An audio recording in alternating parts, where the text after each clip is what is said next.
almost everything that we, get wrong, or at least everything that we think about the Ten Commandments today that isn't what I think the Ten Commandments were about when they were originally written. Almost all of that is actually about 2,000 years old. The big question I'm asking here is really like, how did we get from this, however you want to think about it, ancient Israelite or like ancient Jewish biblical text in the Hebrew Bible, how did that thing become the symbol actually of like contemporary right-wing Christianity? And why is it that it's like a Christian obsession rather than a Jewish one? Are Americans obsessed with the Ten Commandments? And if so, is it a uniquely American thing or a part of a long story? Hey, I'm Jordan, and this is Bible and Archaeology. I'm so happy to be joined today by Dr. Joel Baden for a discussion about the Ten Commandments, the context that you should be reading them in, the problem of taking them out and acting like they are independent, and why Americans seem to interact with the Ten Commandments in the way that they do, because it may not be so uniquely American a thing. Some parts are, some parts aren't. If you are interested in a deep dive into the Ten Commandments and learning more, you're in luck because Dr. Baden is going to have a class all about the Ten Commandments at the end of April. There's a link down in the description. You'll get 10 hours on the Ten Commandments with Dr. Joel Baden. Go and sign up. But for now, settle in, and I hope you enjoy our conversation all about the Ten Commandments. Dr. Baden, thank you so much for taking the time to come back again. As we said, long time no see. Happy to have you here to talk a little bit about the Ten Commandments, something you're going to be talking about a lot here in the near future at the end of April. 10 hours on the Ten Commandments, which isn't the name, but feels like it could be. Yeah. The Ten Commandments class, you're going to be covering it all, so we're going to dip our toes into that today. So thanks for coming over. My pleasure. Can we start with maybe the elephant in the room, which is the American obsession with the Ten Commandments? Because I think this is maybe the entryway that we have to acknowledge before we can talk about anything else. Do you have any sense for why you think Americans are obsessed with the Ten Commandments in the way that they are? Yeah, I mean, this is sort of where the course starts too, which is like, the Ten Commandments are like this text that somehow, like, this is the one that we want to put in front of courthouses. This is the one that we want to put in classrooms and curricula. The question that I'm looking to answer a little bit is not so much like why that's the case, because I think there's like a big long story there that has a lot to do with like contemporary evangelical sort of thoughts about the Bible. I'll get there, but how is it that the big question I'm asking here is really like, how did we get from this however you want to think about it, ancient Israelite or like ancient Jewish like biblical text in the Hebrew Bible? How did that thing become like the symbol actually of like contemporary right-wing Christianity?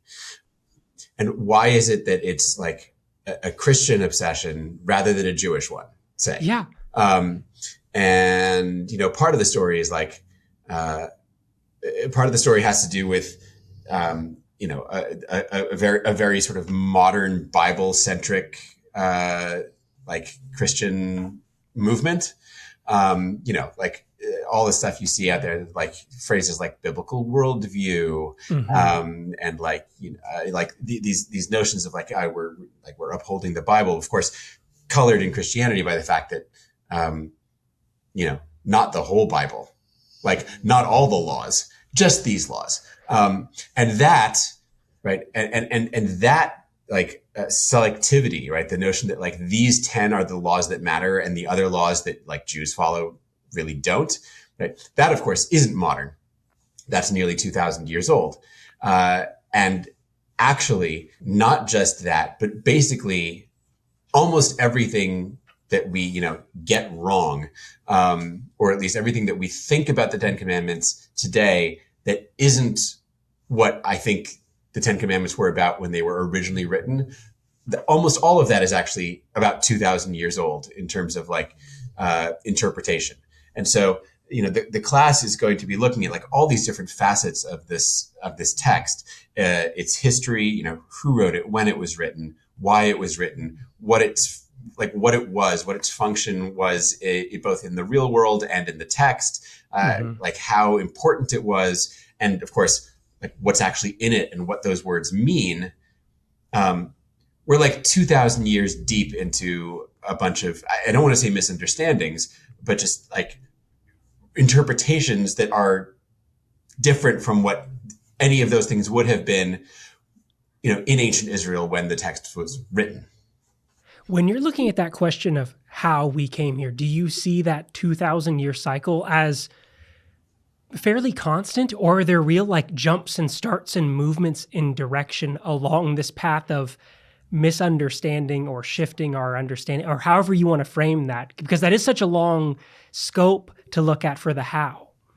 Yeah. I mean, actually, so what I think I would say, and what I think I'm going to say, is that like most of the interpretations of the Ten Commandments that sort of shaped how we think of them today are really very, very, very old. Essentially, like we've been sort of sitting with an understanding of the Ten Commandments in not like one moment and then 2,000 years of nothingness, but like moments in antiquity where meanings were lost or shifted or adjusted. Sometimes it's Jewish, sometimes it's Christian, sometimes it's even interbiblical, and some of it is like, overtly Augustinian, for example. But I guess part of what I'm going to argue is like, so the Ten Commandments are from somewhere, I'm not going to give away where, but like somewhere in the, first half of the first millennium BCE. And I would sort of argue that by the first half of the first millennium CE, they were what they are now. Okay. And like that to me is actually like fascinating. This is not a question of sort of modern readers or believers or interpreters or Christians or Jews sort of like coming to it and thinking, oh, this says something different from what it said, back then.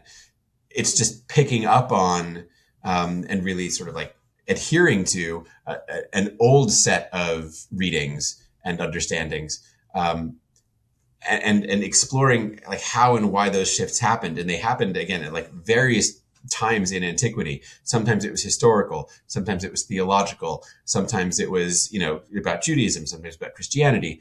All of these sort of factors in antiquity shaped the text into basically what we think it is today. I feel like you're touching on so much of the problem in thinking about these when we think of them as we're going to set something up or someone wants to set something up someplace. It feels like this fixed thing. We got a number, there's 10 of them. You see it in this like monolithic thing, like the thing from 2001 Space Odyssey, and there it is. And it just sits there and it has appeared. And yet you're talking about so much of how this is not fixed, but very flexible and adaptable over time. And yet our approaches to it can almost be fixed at the same time. When you're thinking along this long how process, how do you balance the fixed and not fixed? It has descended as one thing and yet is very much back and forth, because in some ways it's like an encapsulation of that struggle across all of the text, but in one nice, narrow little list that almost makes it worse. Yeah. I mean, I think, that notion of like it being fixed is part of the understanding we have today, right? That is like not actually maybe as accurate to antiquity as we'd like to think, and part of that is, this is like the literal set in stone. Yes. Right. These are text. It's words that we're told were like inscribed on stone. And so they were fixed. But of course, that's in the world of the story. We don't have, and nobody had these like tablets of stone. And honestly, even if we did, and even if they did, it's not like that means that they're not interpretable, or that their meaning is fixed. But part of what we'll look at is not just that the whole like stone tablet thing is a little bit of a distraction, but also that the words themselves actually weren't particularly fixed. There are two versions of the Ten Commandments in the Bible. Right? There's the moment in Exodus where God speaks them, and there's the moment in Deuteronomy where Moses is like, and this is what God said back then. And they're not the same. And they're not, and then, Jesus quotes the Ten Commandments famously, but only half of them, and not in the same order as in our Bibles. And we have other texts of the Ten Commandments from antiquity that aren't in the same order. So there's like this notion of sort of fixedness is part of the myth of the Ten Commandments, right? Is this part of this notion of like this eternal, I mean, sort of, like you said, right? Like Space Odyssey, right? Like it came down to earth in this like fixed form, and it's always been that way. And it just hasn't always been that way.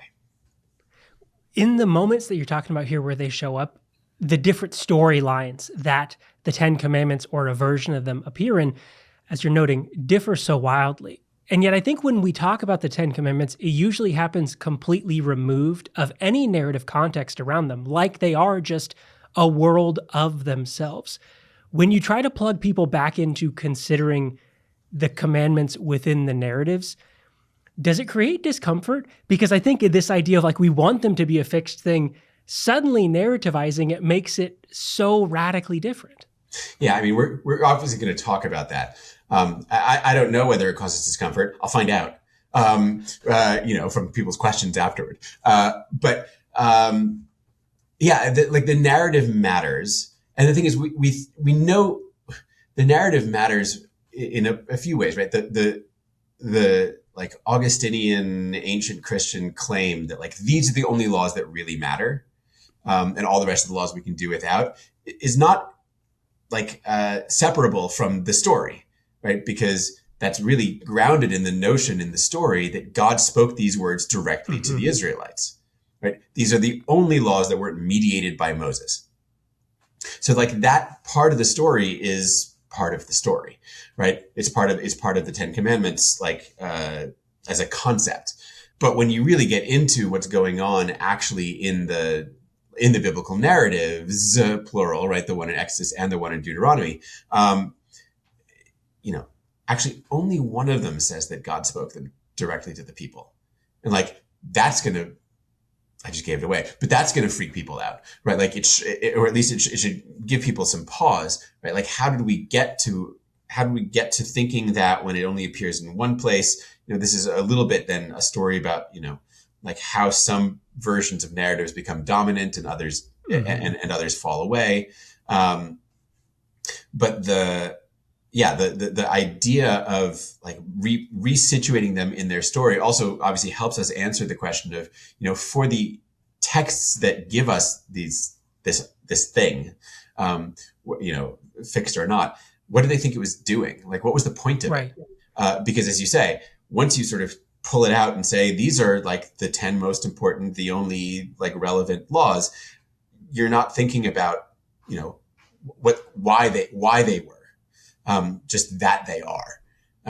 And this is really, it goes back to the last thing we talked about actually, but, the last time we chatted, but this sort of like readerly approach of taking a text and removing it from its context and then treating it as like an independent little item is like a very old reading technique. But it's one that like, changes the meanings of things or allows for new meanings to emerge, and resituating them back into their narrative contexts at least lets us sort of get a handle on, what somebody might have thought they were doing when they were doing something with them. When we put them back in that context, should we be reading them more as narrative than as law? Because when we take them out, it's easy to say, here's a list, do or don't do these things. Oh, law, there we go, we can move on. But in plugging it back in and looking at the why they're here question instead of just that they are, should we take a more narrative instead of legal approach to understanding them? Yeah, I mean, you're setting me up. You know that's my thing, right? Like, yes, like we should. I mean, I'm happy to set you up. I love you. We should always be thinking about these. This is the Ten Commandments appear and exist exclusively in a world of a story. But for some people, that like is a mind break thing because they almost exist exclusively without a story for so many people today. Yeah.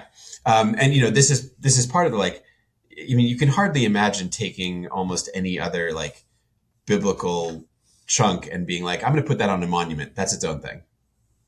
But law has that sense to it. But there's not a single law given in the entire Bible that isn't given in a story, right? There's not even in that sense, law or legal, the narrative or the literary genre of legal literature is almost unique biblically in that way, right? We have an entire book of just Proverbs. It's just Proverbs. We have an entire book of Psalms, just Psalms, right? We have stories. We have, we have histories. We have all of these, we have prophecy. Obviously, we have all of these literary genres that exist in their own, there's a book of them. And obviously, in antiquity, we also had laws that existed as their own sort of document, their own independent being. But that's not the case in the Bible, right? Every single law in the Bible is given by a character in a story. That character is God, all right? But by a character to another character or another set of characters, it's always embedded. There is no such thing. There's no biblical book that is just a book of law. And I think that's interesting and meaningful. And it at least gives us the opportunity to ask the question, not how did these laws function in the real world, but rather how did they function in the story world? Right. Because, again, we could ask about, Psalms. How did a Psalm function in the real world? How did Proverbs function in the real world? How did prophecy, who were prophets? What were they actually doing? But we don't have we can't really ask that question with law in ancient Israel because we don't have such a thing as just a law code that would have been, I don't know, put on stone and plopped in front of the ancient Israelite courthouse. And thinking of it in the narrative way complicates the idea of, well, we can apply these. When you take them out and they're their own thing and you imagine that they plopped them in front of some courthouse and applied them as they were written, instead of that this is from a character within a narrative as a part of a thing, suddenly makes them feel very different and presents a different question of what they are trying to address. When you look at them again in that narrative context, and as a character and as a voice for a character going this way, is there a real misdirection in that long 2,000-year scope of where we're looking at them now, that we're looking at the wrong maybe point they're trying to address by removing them and making them function in this way? Yeah, sure. Really, we're sort of keep on circling back around to the same idea, which is the removal, the removal of the Ten Commandments from their narrative context is not a separable process from our changed understanding of them and their function. And once you start talking about them, even just talking about them as an independent thing, you're starting to make a claim for them as existing outside of the story in which they appear, right?